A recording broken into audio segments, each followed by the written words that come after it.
Останаха още 2-3 места свободни, но често предлагам ние да започваме. Колегите, които дойдат, се присъединяват. Сега, първо искам да ви кажа, че тази презентация, която правим в момента, екрана и това, което казвам аз, се записва в Google Hangouts. И точно там не знам как колегите си знаят от IT отдела. Тоест, преимуществото е, че ако искате да си я погледнете после, след като свърши мероприятието, най-вероятно утре или други ден, ще получите по един имейл с линк, откъде да си свалите презентацията и да може да гледате цялото видео, като видеото ще гледате самата презентация, не мене, а нея. И ще слушате това, което се говори в залата. Минуса може да е за вас, че ще се чува и вашия глас. Някой път, ако някой това го притеснява, се надявам да не е така, но предполагам, че оценявате ползата на тази презентация, цялата, не само слайдовете, да бъде достъпна. Като за останалите презентации, ако това нещо днес стане успешно, защото го правим за първи път, ще има възможност и хора без да присъстват в залата, след това да си гледат презентацията в удобно за тях време. Тя там ще остане в YouTube, че може да се гледа и от колеги и така нататък. Така че да стартираме. Значи, първо да ви кажа с какво се занимаваме. Малко съм разменил слайдовете. Вие това може би сте го виждали при записването за семинара. Програмата е същата. Първо, как се привличат нови фенове, няколко варианта. От това, като ще разгледаме и плюсови и минуси на начините на привличане на фенове. Как се поддържа интереса на феновете, защото знаете, че социалните мрежи са малко по-специфично място за комуникация с хората. Там хората се интересуват от интересни неща, атрактивни и така нататък. Не е точно място за бизнес комуникация, пък всички ние искаме да правим продажби. Как се извършват самите продажби, особено важно за хора, които продават на крайни клиенти, а не бизнес до бизнес. Ползата от игрите специално сме ги извадили в отделна точка, тъй като ние смятаме, че те са един много силен инструмент за интерактивност, за постигане на интерес в социалните мрежи и последни неща, които от декември месец можем да ви кажем важни, свързани особено с Facebook. Сега презентацията е на тема социални мрежи, но акцента в презентацията е силно върху Facebook, защото в България, аз самото ще ви разкажа всички мрежи, с които ние работим и които бихме могли да ви бъдат полезни, но най-силната, много изявена в България, това е Facebook. Причината е това, че вътре има много хора и понеже тя е така по-атрактивна, има снимки, има статуси и така, за разлика от, примерно да кажем, Twitter или за разлика от LinkedIn. И заради това ние ще се спреме основно на нея, но ще си коментираме и за останалите мрежи, тъй като, примерно, LinkedIn е много полезна мрежа, макар че не е чак толкова много използвана в България за бизнес-то-бизнес, т.е. за професионалисти, за продажби между различни фирми и така нататък. Кои сме ние? И защо ги правим тия семинари, защото са безплатни, искам да ви кажа, за да знаете. Значи ние сме компания, която е основана 2001 година, като в предишните години основната ни дейност е била твърдо само интернет реклама. Имаме няколко големи сайта, един от който е Каталог БГ с над 140 хиляди фирми. Имаме 6200-300 клиента, които присъстват в каталога с банерна реклама, с участие и така нататък. И тъй като тенденциите през последните години силно се променят и се завързват в много посоки, като оптимизация на сайтове, социални мрежи, мобилни приложения и така нататък, ние разширихме през последните няколко години дейността ни. В момента предлагаме пълния спектър от услуги, от създаване на сайта, поддръжка на сайта, през промотиране на съдържание, на информация и така нататък, до последното нещо, с което бихме могли да бъдем полезни на хората, които се интересуват от клиенти от интернет. Като през миналата година ние стартирахме една инициатива, която сме нарекли как да привлечем клиенти от интернет, и през първите месеци, януари-февруари, направихме 2 големи семинара, порядъка на 200-300 човека, които бяха много добре приети, те също бяха безплатни. В края на годината започнахме всяка седмица да правим такива безплатни, ние ги наричаме мини семинари, защото са малко хора, но пък така имаме възможност повече за комуникация с тях. 200-300 човека не можем да си разговаряме с проблемите на повечето от тях. Те се оказаха много успешни тези малки семинари и затова сега ги правим по 2 на седмица. Всеки вторник и всеки четвъртък, докато не стигнат силите, смятаме да правиме такива семинари, като тези януари, вие ги знаете, те са едни и същи, се повтарят няколко пъти, за да могат хората да, ако не могат на днешна дата, то другата седмица да участват. Идеята да са безплатни е следната.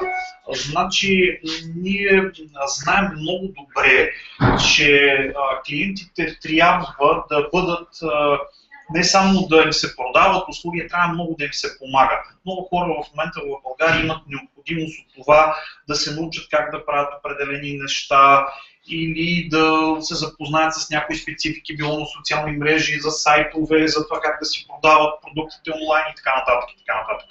И ние се опитваме да даваме така информация всячески, чрез имейли, чрез блог, който иска да ги получава в Facebook, в LinkedIn, в малки семинари, и в края на този месец стартираме отново на месечна база големите семинари. Като най-вероятно утре или други ден ние ще обявиме на нашия сайт първия такъв, който е на 30 януари. Той ще бъде на по-обща тема, ще бъде дълъг и ще бъде от порядъка на 150-160 човека. Колкото знам, колегите са го организирали в хотел Метрополитен, който е там на голямото кръстовище между Младост и Дружба.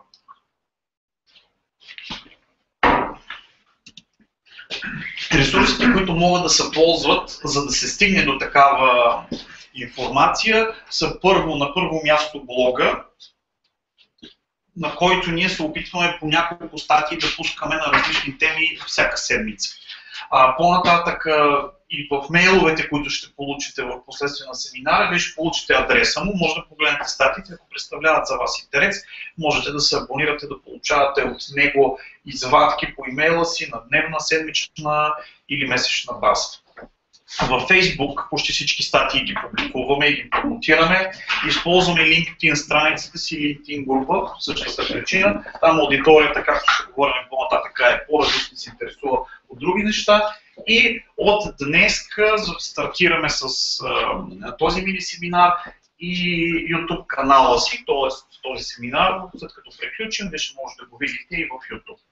Месечните семинари, за който ви казах, на 30 малки семинари, и с радост помагаме на хора, които имат необходимост от индивидуален съвет за техни конкретни случаи. Защото на вас ви е ясно, че когато ние говорим на малки или на големи семинари или пишем статии, те са предназначени за всички, няма как да засегнат вашия конкретен случай, така че съвсем спокойно може да използвате мейли, аз ще ви дам и телефона си, за да имате достъп, за да си поставяте в вашия случай това, което ви интересува, проблемите, предизвикателствата, които имате, за да можем на базата на опита си да се опитаме да ви дадем съвет и препоръка какво да правим.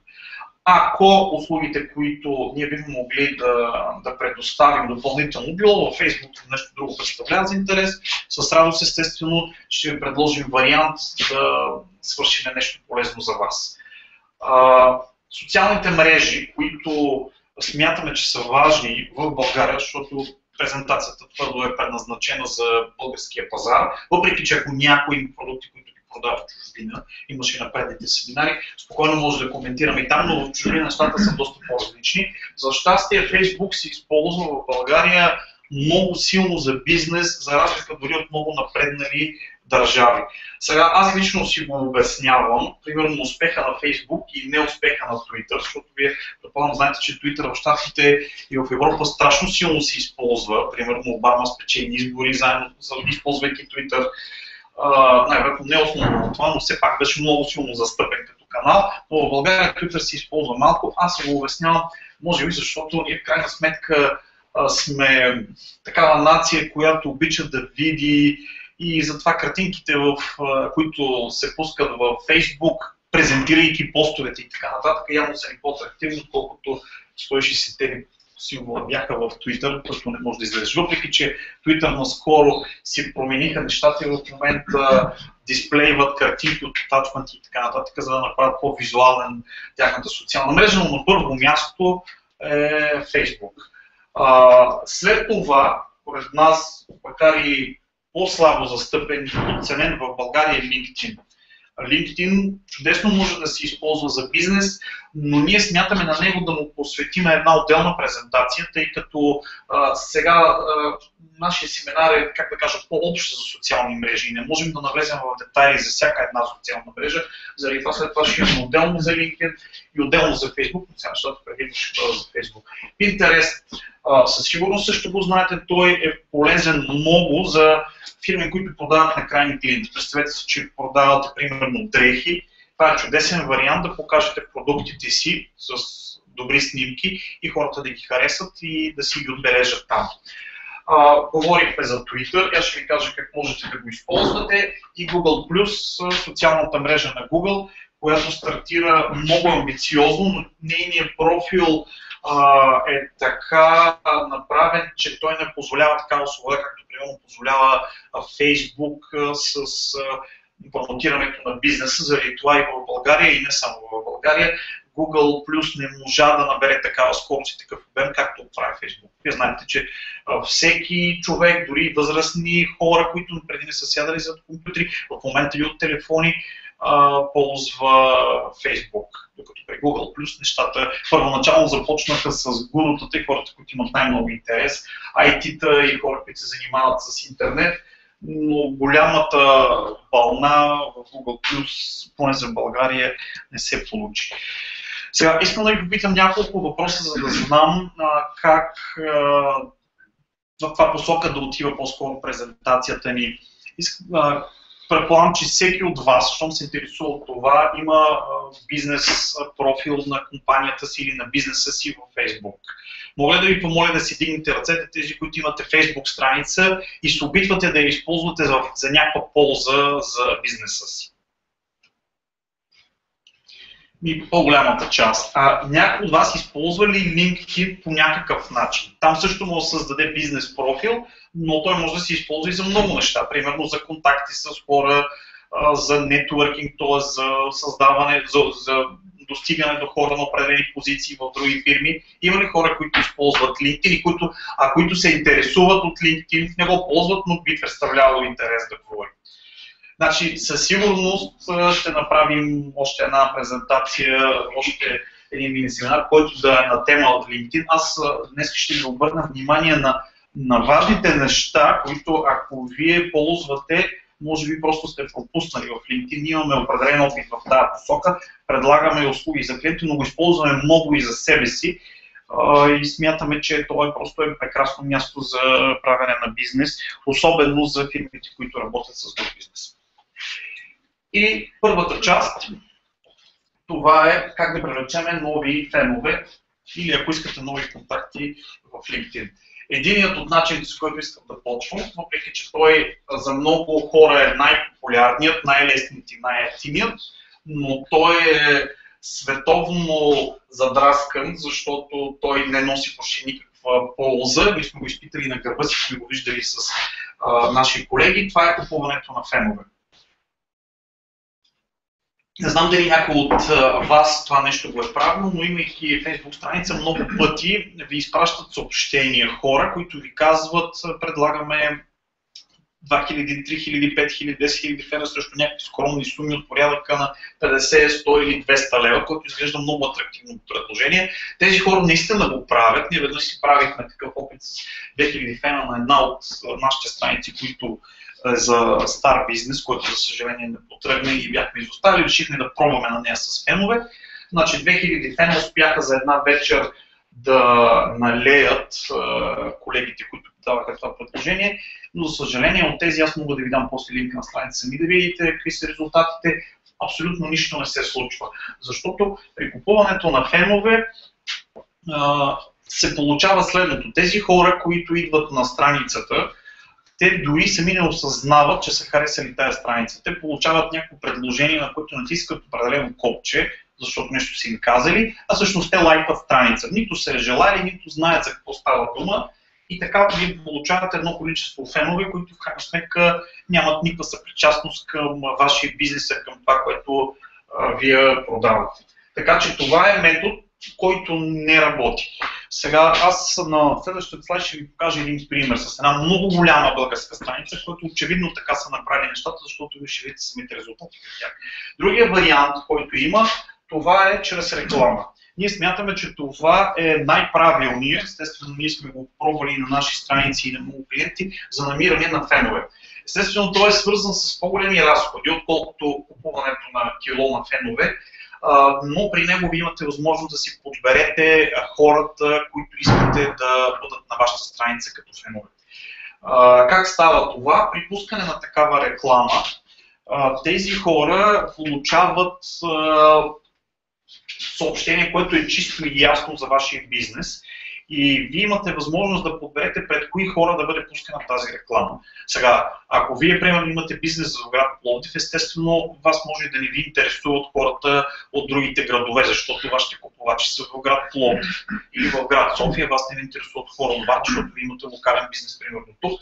Рекламата го позволява да бъдат изолирани по град, по възраст, по пол, по интереси, което е много важно и примерно да кажем по подобни страници дали те ги харесват. Това естествено намалява обема на хората, което ще бъде показано, но в крайна сметка в България милиони хора използват Facebook, така че аудиторията е много голяма и няма проблем да бъдат намерени обема, който ви е необходим. Цената на такава реклама варира и спрямо това, което вие показвате, от порядъка, например, да кажем минимално 6-7 стотинки на кликване или на харесване на вашата страница, до може да отиде до много висока сума, като това много силно зависи от това вие да си поддържате рекламата и да може да я наблюдавате какво се случва. Колко висока сума? Ами, примерно, да кажем, може да стигне до 2 до 3 лева на клик, което за България е много, много висока сума. В смисъл, това спокойно може да се избегне. Аз по-нататък ще ви кажа точно за рекламата, как трябва тя да бъде наблюдана и какво е важно, за да бъде поддържана на ниска цена. Третия вариант, който ние знаем, това са игрите. Там той може да му наречем нещо като междинен между двата. Първо, при купуването на феновете хората не знаят за какво става дума и въобще, ако някой на късмет, нали, ще ви бъде ваш клиент, това си е просто жив шанс. При игрите хората, когато играят, те играят заради самата игра. Те не са като при рекламата, човека наистина си е казал, да, това, което виждам, на мене ми харесва, аз съм окей, искам да получавам повече информация за този бизнес или за този продукт. При игрите те играят заради играта, но те са абсолютно наясно за какъв бизнес и за какво става дума. Като при играта може да представлява, има много варианти и ние ще ги разгледаме по-нататък, те са много силно свързани с бранда. Тоест, вие ако продавате, примерно, да кажем цветя, вие може да зададете като условия за играта нещо свързано с цветята. Примерно, ето ви два букета, кажете ми кой от какви цветя е направен. Или, примерно, отидете на нашия сайт и си харесайте букет. Или ако сте ресторант, може да му кажете, отидете на сайта на нашата пицария и си харесайте пица. И ни кажете коя пица си харесвате.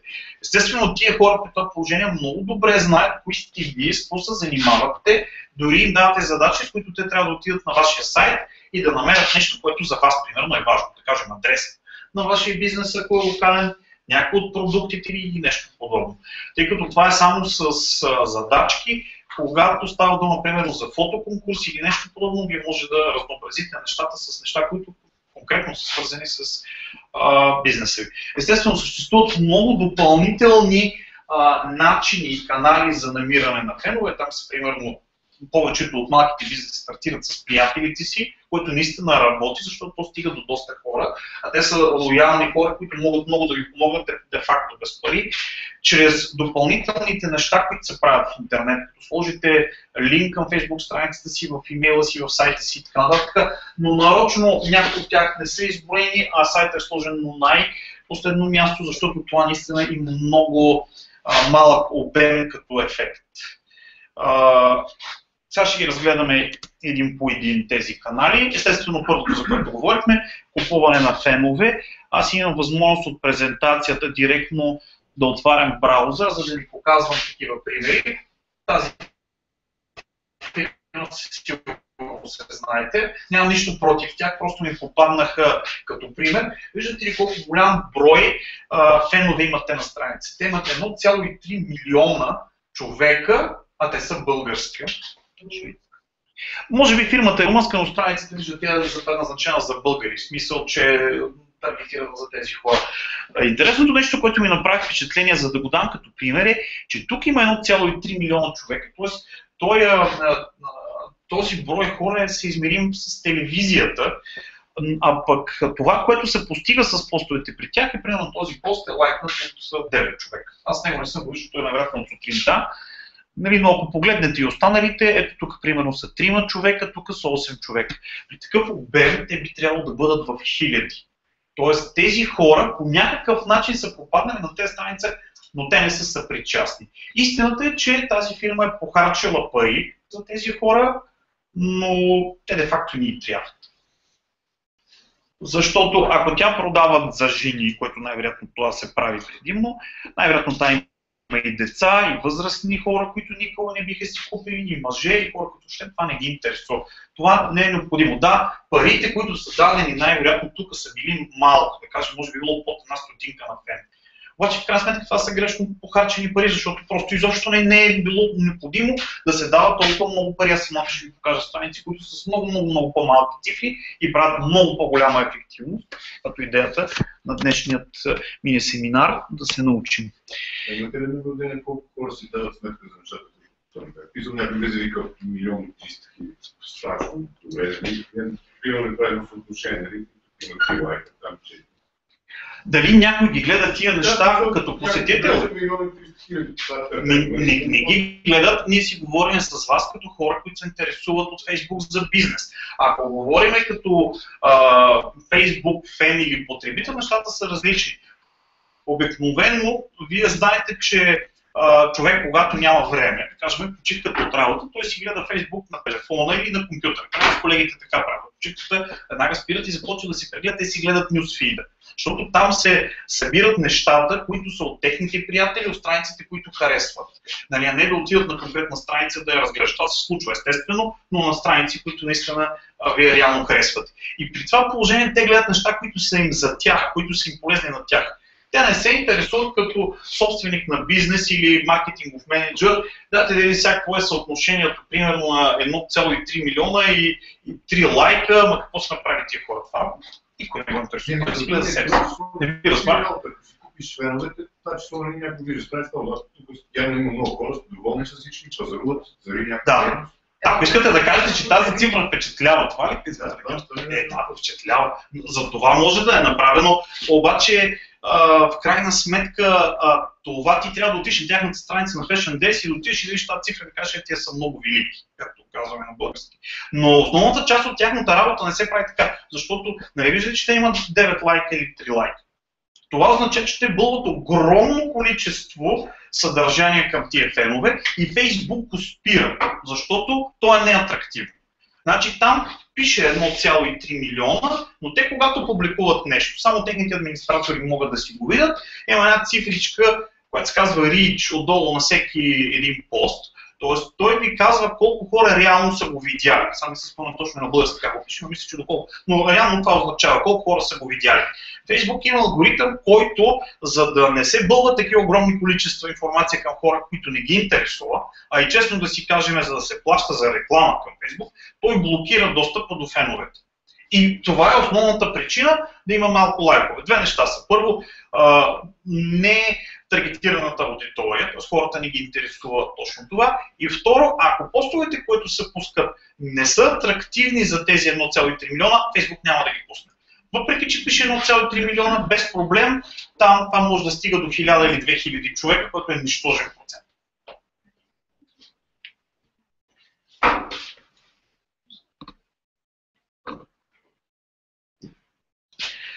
Надявам се да успях да отговоря на този въпрос. Значи по-нататък ще разгледаме и допълнителни примери, които ние можем да ви покажем и до колко хора достига и да видите какви са нормалните съотношения, до колко хора може да стигне един пост, но това е много важен въпрос, който е хубаво напред да си кажем. Да, на времето Фейсбук ги е пускал до всички фенове преди години и тогава е било много важно ти да имаш много фенове на страницата. Колкото повече, толкова по-добре. Обаче, да не ви излъжа по-миналата година пролетта ви, алгоритмите са силно променени. В момента вие си виждате и по вашите страници, че когато, примерно има да кажем 3000 фена, пускате обаче един пост и той стига до 200 човека. Ясно е, че са ограничени. Този потом всъщност не ви показва колко хора са цъкнали на линка съответствие с който сме познали, а не колко хора също са видяли. Дайте да ви покажа една страница, за да ви кажа. Сега надявам се това да касае естествено да интересува и другите хора, но явно, че това е важно, да си обясним някои принципи на това, какво се случва в Facebook. Ще ви покажа с нашата страница, ако искате директно, да не е на клиент.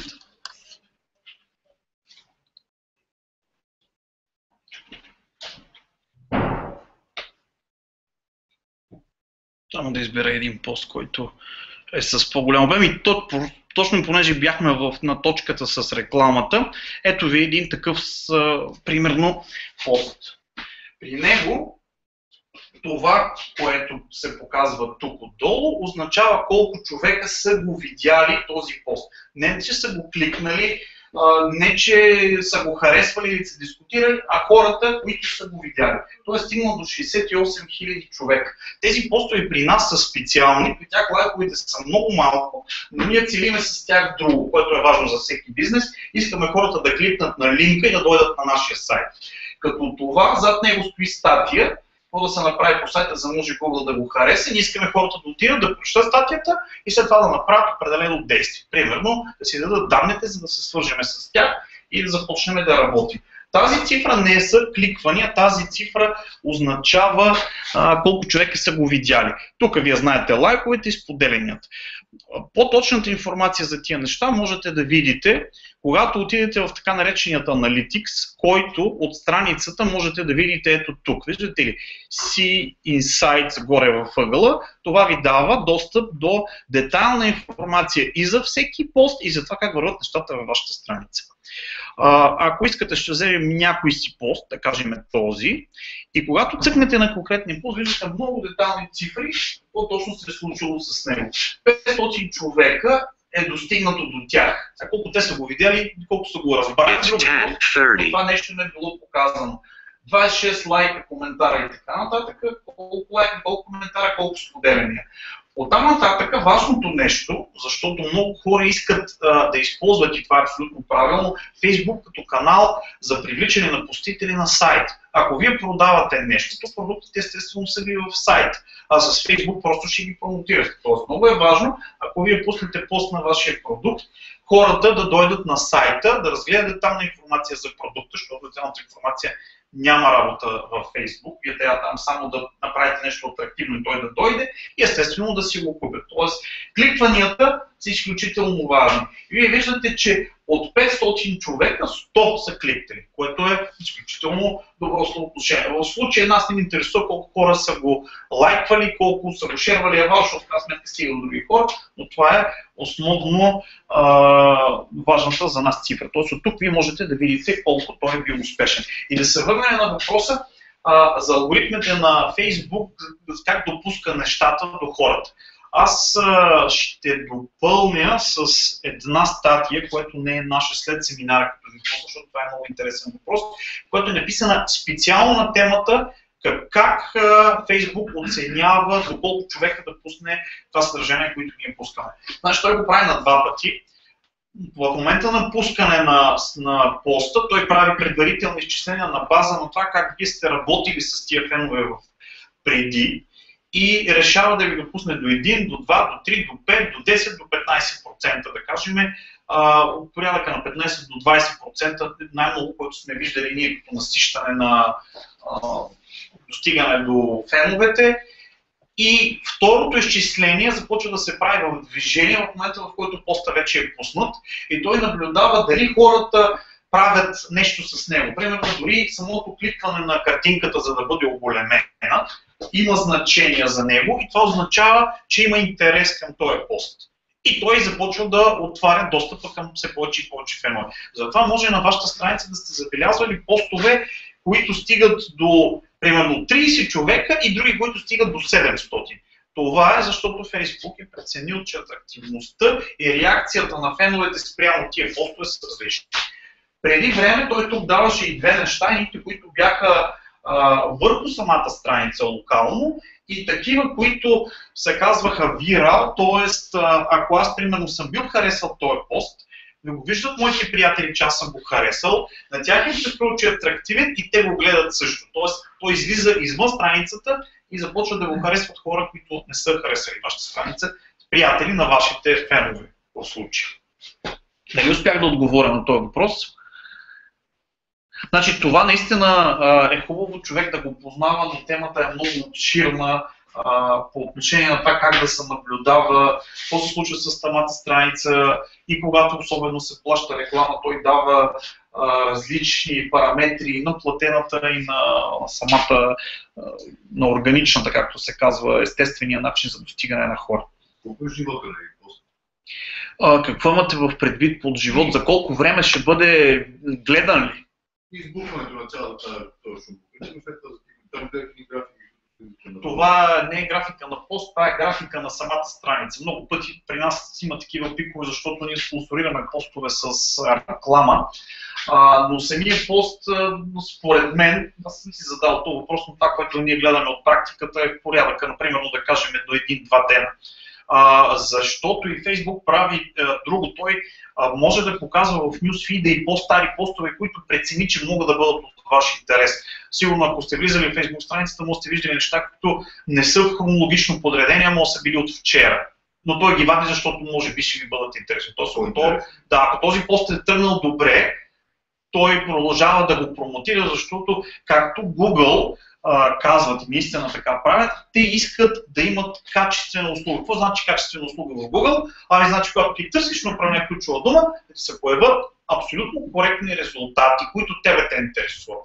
В Facebook те се опитват да направят така. Щом ти пускаш съдържание, ако съдържанието ти е добро и атрактивно, той да го пусне до много хора. Ако не, да го спре, защото хората във Facebook са много и в този нюсфид, ако аз съм налайквал много страници и много приятели, аз няма да мога да се оправя от страшно много постове заради това. Той показва филтрирано само тия неща, които се считат, че са добри.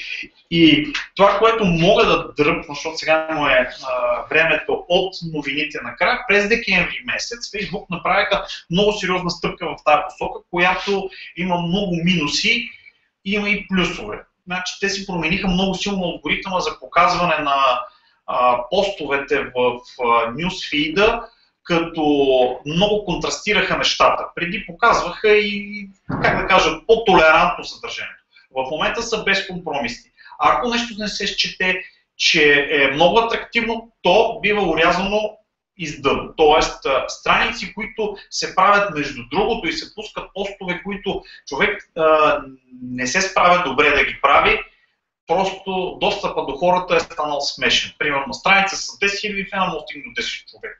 И човек се чуди защо е така, просто защото бива урязан тотално. Ние имахме един такъв поздравителен пост на нашата страница в нова година. Тя в момента ще излъжа с 15 000 фена, мисля, че той стигна до 70-80 човека. Иначе нормално се стига до 2-3 хиляди човека. И ние тогава се притеснихме и се оказа, че не е просто да е стиснал филтъра като цяло, постове, които са атрактивни на страници, които върват добре, си върват чудесно. Тоест на тях той си е окей. Но тези, които са посредствени, просто бъдат много силно наказани и просто не се показват. Но там нататък естествено всичко, тъй като не се покажат, няма да има лайкване, няма да има кликване, няма да има абсолютно нищо. Аз ще ви покажа една такава страница, която върви добре, която поддържаме при нас на Мебели Арон и много пъти я използваме и за пример. И там имаме няколко поста, с които искам да ви покажа какво значи да се правят успешни постове. Защото много пъти фирмите бъркат в това, че понеже Фейсбук е много достъпен. Сега не всеки може да си направи сайт, не всеки може да си направи оптимизация на сайта, затова се иска специфични познания и така нататък. Но Фейсбук страница може да си направи всеки. Заради това малкият бизнес го счита, че веднага може да започне да използва. Всеки си прави страница веднага. Окей, обаче много хора не знаят какво да правят с тази страница. И се започват едни грешки, които ще коментираме в детайли. И ни контрасти от рода или започват да пускат просто продуктова информация, презентация. Ето ви продукта, предлагам го на това. Или оферти, или обедни менюта за ресторант, които хората не ги интересуват. Хората не са във Фейсбук да гледат на някои продуктите. Още повече, ако са специфични. Ако са примерно цветя, нали, женската аудитория ще се зарадва като цяло. Ама ако примерно продавате климатици, никой не влиза във Фейсбук да гледа модели климатици. И колкото и да бъде хубава снимката. Значи трябва да им е интересно нещо на тия хора. И заради това тия постове, които се правят, трябва да бъдат правени по специфичен начин, за да могат хем да бъдат интересни, хем тия цифрички, където ги гледахме, да бъдат добри. Но да се върнем към презентацията по отношение на рекламата. Рекламата, ако бъде правена добре, наистина е най-добрият инструмент за качествено набиране на фенове. Защото тия фенове, наистина там бройката в момента, аз ви обясних вече защо, не е толкова важно. Важно е какво се случва, когато вие пуснете пост. И видяхте какво се случва с 1,3 милиона фена и с 3 лайка. Просто това е много драматична картинка. Рекламата, като подобно и на Google-ската, тя тръгва след 15-минутна проверка. И трябва да бъде, първо трябва да бъде ясно показано това, което вие искате. Тоест, ако е продукт, хората да разберат от тази реклама, че наистина е продукта ви. Не трябва да бъдат подвеждани, защото пак ще получите некачествени фенове. Те ще си мислят едно, ще дойдат на вашата страница, там ще бъде друго и в крайна сметка вие няма да си постигнете ефект. Вярвайте ми, че във Facebook има хора, защото хората са много там, за всичко. Дори и за фирми, които се занимават примерно с индустриални площи под наем, колкото и да е странно, защото Фейсбук е свързан предимно с интерес, но въпреки това ние примерно се занимаваме също, работиме само с бизнеси, ние не работиме с физически лица, ние работиме с други фирми и човек може да каже, ами ние нямаме работа във Фейсбук при това положение. Кой се интересува от интернет реклама или си оптимизация във Фейсбук? Хората си търсят да е интересно. Да, обаче има много хора, които просто, те са си хора и са, примерно, маркетингови менеджери или управители на фирми и така нататък. Някои от вас, вероятно, са видяли обявата за днешния семинар в Фейсбук. И ние имаме от тия 15 000 фена, максимално сме се старали, имаме голямо наситеност на качествени хора, които се интересуват от тази тематика, въпреки че е Фейсбук. Хубавото на Фейсбук е, че е много достъпен, че почти всеки го има, включая на телефона си, през следващите на 2 години все повече ще го има на телефона си и това е един много лесен вариант за достигане до тия хора. Независимо те дали са инженери, дали ще купуват цветя или каквото и да било. По отношение на LinkedIn, там нещата с постите за индустриално оборудване, успешна реклама в Facebook, примерно, или за климатици.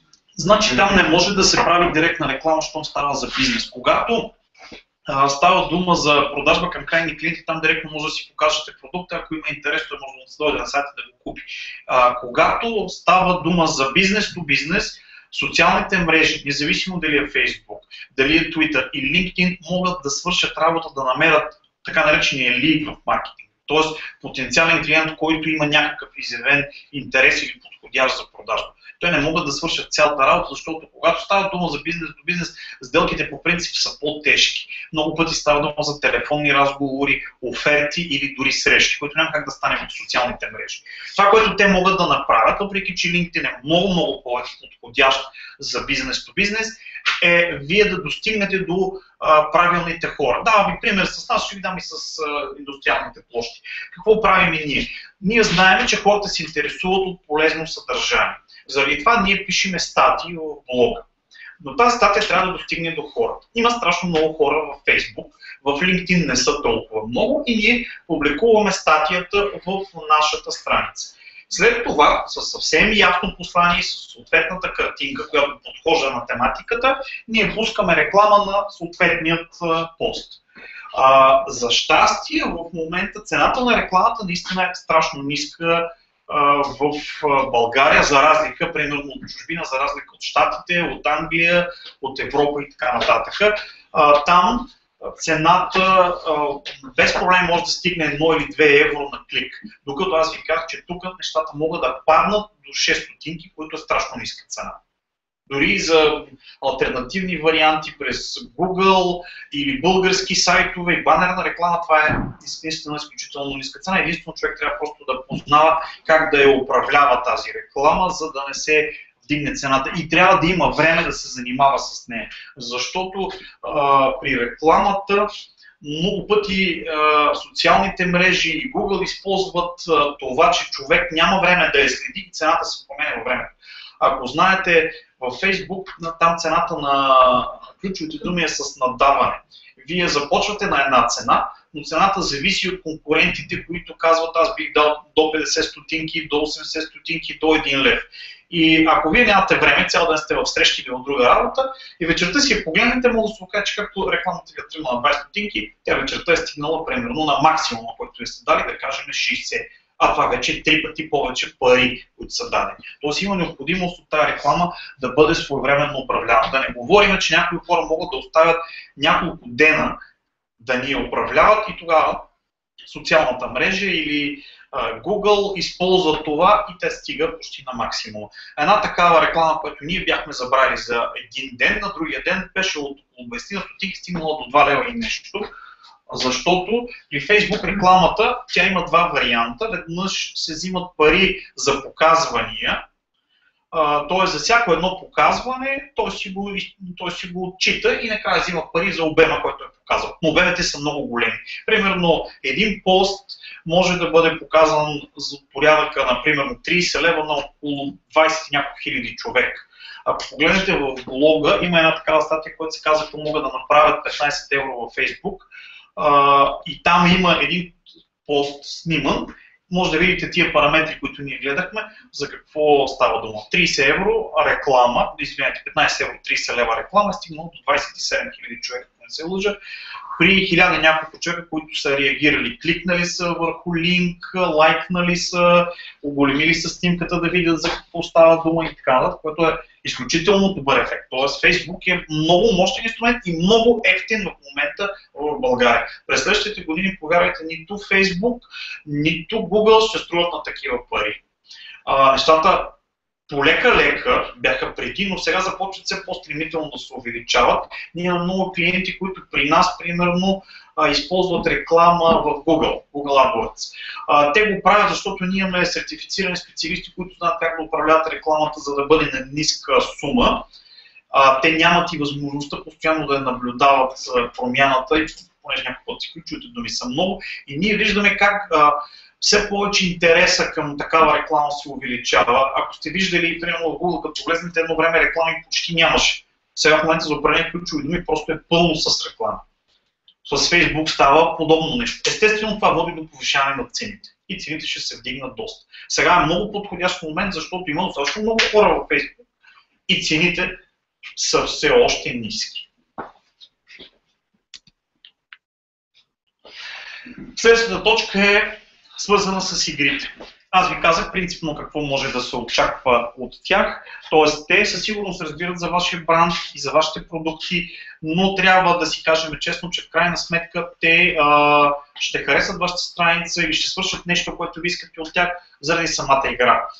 Защото вие ще им дадете някакъв древен подарък от порядъка на 10, 20, 30 лева, примерно да кажем било флашка, било примерно да кажем Яна, те, които правят кърпи, знаете, хавли, примерно за една такава тяхна хвилена кърпа. При нас имаше игра, участваха над 700 човека, които трябваше да изпълнят, да отидат на сайта и да намерят нещо свързано с продуктите на Яна. И последното нещо, естествено, това е чрез сайта. Вие трябва максимално навсякъде да слагате Facebook страницата. Верно, това не е най-силният канал, но крайна сметка и от него си пристигат хора, които харесват вашата страница. В крайна сметка те в случая ще знаят и за какво става дума. Идва въпросът, кой вариант да изберем. Значи, с всички случаи, аз с сърце мога да ви кажа, че вариант номер 1 за купуване на фенове не го правете. Ако искате, може да го пробвате, той не е скъп вариант и ще видите, че просто абсолютно нищо не се получава там. Това е направено просто за печелене на пари, защото тези хора имат тая възможност да привличат фенове. Парите не са много, но просто са безмислено дадени. Просто ефектът е да не е абсолютно нулев, но е нещо такова. Най-евтиният като вариант, това са игрите. Защото с една игра, те са много като видове, примерно от рода доведи приятел, можете да си покачите феновете на страницата в рамките на 3, 4 или 5 дни, примерно с 1000 фена. Те ще знаят за какво става дума, но те най-вероятно няма да бъдат най-лоялните ви купувачи, истинските ви фенове, но в крайна сметка вие ще имате възможността да говорите с тях. Най-ефективният това е рекламата. Това е най-препоръчвания вариант за увеличаване на феновете и дългосрочно вие наистина имате хората, с които да говорите и да комуникирате. Но там просто трябва да се работи внимателно. Хубавото е, че рекламата дава възможност вие да си контролирате бюджета. Ако искате днес да бъдат 5 лева или 3 лева, няма никакъв проблем. 1 лев беше минимума, доколкото си спомням, който на ден на Facebook позволя, защото в крайна сметка най-вероятно те имат някакви оперативни разходи, нали, за под 1 лев не си заслужава да се занимава. Може да си я направите тя да работи дълго време или да използвате ударно. Вариантите са най-различни. С тази реклама може да увеличавате феновете на страницата си, но можете също така конкретни ваши постове да ги промотирате до много хора. Ние това, което правим, е втория вариант. Ние си избираме наши конкретни предложения или материали и ударно, примерно порядъка на 30 лева на ден, те стигат до голямо количество хора и тези хора още същия ден идват на сайта ни, ние ги виждаме и си попълват примерно формички за обратна информация, да се свържем с тях или се интересуват от това, да им направим оценка за SEO и така нататък. Това на нас ни дава възможност през Facebook да си планираме предварително колко човека ще имаме като потенциални клиенти за нашите търговци. Защото естествено много е по-лесно да дойде човек, който е запознат с това, което предлагате и да го иска. Той е попълнил името си, телефона си, фирмата си и така нататък и е казал да, аз искам това нещо. Тогава търговецът е много лесно да каже да, господин Иванов, сега ще ви дам тази възможност, ще поговорим, ще ви дам консултации, колкото той да го търси. Примерно в Google да търси управителя на фирмата и никой не харесва да го безпокоят, на студент контакт и така нататък. Ние можем, примерно, и си имаме собствена цел, 450 такива лида всеки месец да успяваме да привлечем към нашите търговци. Тоест, това е един прекрасен вариант за намиране на потенциални клиенти. Естествено, по същия начин работи, когато вие продавате продукти, вие имате желание да правите определени продажби и то даже от определени видове продукти. Тоест, в случая вие трябва да насочвате конкретни постове, да ги промотирате, за да могат те да стигнат до определения продукт, който, да кажем, в момента ви е промоция или искате да продавате. И след това, естествено, трябва да мерите. Дадохме 30 лева за Facebook реклама, направихме 4 продажби на стойност 700 лева. Заслужава си, утре няма да са 30 лева, ще дадем 150 лева. Те се промениха нещата, ни дадохме 150 лева, продажбите почти не мръднаха. Защо стана така? Защото, примерно, да кажем, по тази дума се получи насищане и хората вече не реагират така, както, примерно, с първите 30 лева и така нататък. Така правим и ние за нас и за нашите клиенти, на които поддържаме рекламата. И идваме към една много важна точка. Как да се поддържа интереса на феновете. Важно е за това, защото наистина тук адски много се греши, защото Фейсбук е достъпен и всеки смята, че не е проблем да се пишат неща във Фейсбук, което се оказва, че не е точно така и с затегнатата дисциплина от декември месец при Фейсбук нещата стават много важни, как с тях, с феновете трябва да се комуникира. И няколко са нещата, конкретно 5 в случая, които е хубаво да знаете. Първо, грешката с крайностите, които аз вече ви казах. От една страна някои хора смятат, че Facebook е място, където може да си показват продуктите, както брошура, примерно, което не е така, защото хората не ги интересуват, освен ако не са наистина ваши лоялни фенове, бивши клиенти, познати са, причастни с вас и така нататък, но те по принцип са малко такива, които може да видите и те не са целта на социалната мрежа.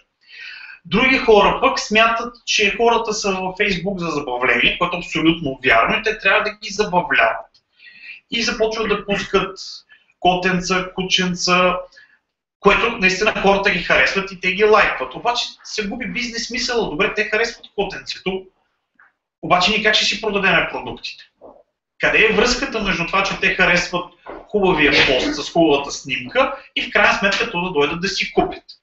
И просто хората това не го осъзнават. Как от интереса на човека, който е седнал зад компютъра си и разглежда Фейсбук, да го доведе до това той да прочете най-малкото информация за продукта, но дори да не си го купи сега, да си го купи после, да се запознае, че се предлага такъв продукт, що има уникални характеристики, има добра цена и така нататък.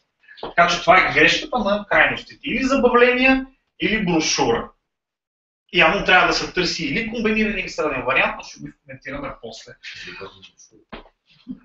Ами, истината, варианта с брошурата работи, но просто трябва да имате много лоялни фенове, които се интересуват от това. Тогава те приемат. Някаква релация между клиенти и фенове, че имаме независимост и бизнеса, за което става. Релация между клиенти и фенове, значи първо, което искам да ви кажа е, че... Но хора може да харесват, просто никой от тях да не ти направи го. Естествено, това е нормално. Примерно, при всяка една реклама, хайде да не казваме, че Фейсбук е реклама, но то е някаква комуникация. Рекламата е комуникация, независимо дали е телевизия, брошура, каквото и да сте направили. Няма как да очаквам всички хора, които са видяли рекламата, да купят. Там е някакъв процент. 1, 0,1, 10, 5 и това вече много строго се зависи от медията, от посланието, от продукта, от промоцията, защото трябва да има и някакъв интерес конкретно в момента да го купиш, защото всяка вечер гледаме реклами, всяка сутрин като пътуваме по Цариградско ще се гледаме билбордове и ги купуваме всичките тия неща. Но те не се отразяват в някакъв начин. И някакъв процент от тия хора, които минават с автомобилите по Цариградско, в крайна сметка си купуват, защото ако не го правят, и ще спрат хората с рекламите по Цариградско. Няма смисъл да се хвърлят пари. Така. Има някои, които го правят за бранд и Фейсбук чудесно работи за бранд. Вие сте виждали кампаниите на примерно да кажем бирите в България, на Хайникен, на Ариана и така нататък. Чудесен, много ефтин инструмент за разлика от другите канали и най-хубавото естествено измерим. Няма да имам време за да ви покажа каква статистика се дава на една реклама, но тя е много полезна и понеже има различни варианти на реклама. За фенове, била за промотиране на пост. Фейсбук се нагажда по вида реклама, което той ни пита в началото. За какво ще правите тази реклама? За външен сайт да отиват, да промотирате пост за повече фенове и самата реклама се адаптира да бъде удобна и да носи полза за това. Примерно рекламата за фенове има бутон Like Me страница. Показвам страницата, показвам текста и дава директна връзка още от самата реклама, аз да мога да харесвам страницата. Когато е пост, аз харесвам съответния пост. Там имам бутон за харесване на пост. Имам линк, когато трябва да отида на външен сайт и той започва да измерва. До тук, примерно, вие сте покарчили 4,80 лева и сте получили примерно 5 кликвания към вашата страница. Значи едно кликване ви струва съответно колкото там. Да кажем 89 стотинки. За да може вие да си преценявате дали да продължавате това нещо. 89 стотинки на вас как ви се струват добре, зле, ще го спираме, ще променяме или ще продължаваме. Интерактивност, те дават достъп до хората. Тоест, вие ако добре работите с тях, не да правим брошура или примерно да пускаме само атрактивни неща, а интерактивно да работите са хора. Те могат в случая през Фейсбук да ви отговорят, да ви харесат, да ви напишат коментар и да им зададете въпрос.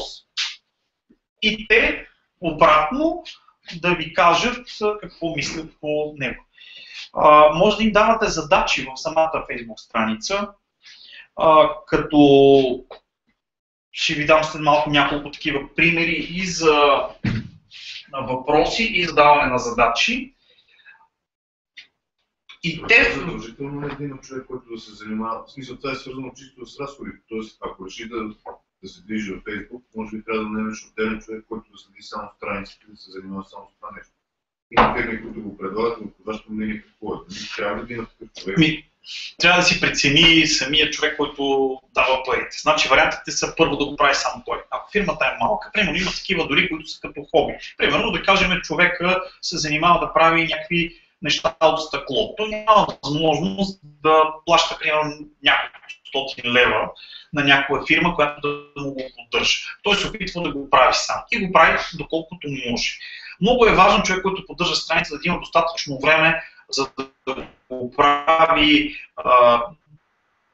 систематично, е много крайна дума, но поне да го прави ежедневно, защото в крайна сметка се получава следното. Когато фирмата е малка, обикновено човека, който е заинтересован от приход, той казва, дайте да направим Facebook страница и започва само да я поддържа.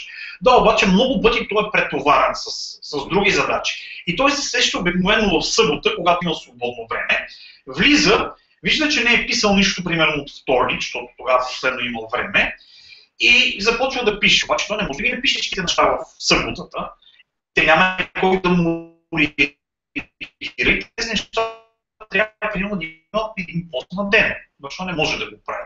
Тогава някой друг на това би трябвало да бъде възложено. От тук има два.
Зависимост от обема на постове,